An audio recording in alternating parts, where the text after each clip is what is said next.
हजुर केही सहयोग गरिदिनुस् 2 दिनदेखि केही खाएको छैन भोकै पेट छु ए गिद्दु खै 50 रुपैयाँ ल्याउ त यहाँ एउटा माग्ने आयो 50 रुपैयाँ दिदेऊ त यसलाई के खाकै छैन हजुर ल्याउ 50 रुपैयाँ हाल्देऊ खानेकुरा केही छैन छैन छैन किन के पनि जान जान देऊ 50 रुपैयाँ धेरै हो हैन यस्ता माग्नेलाई के दिएको तिमीले यति धेरै दिनु पर्दैन कति दयालु भएका तिमीहरू केही दिनु पर्दैन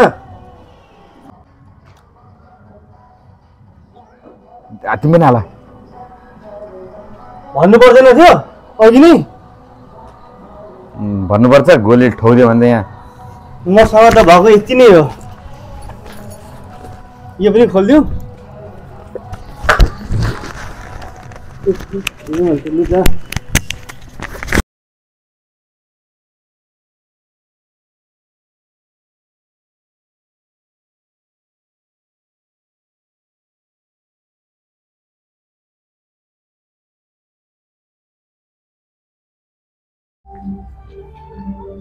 घर घरमा गएर लुट्ने नयाँ तरिका अर्को घर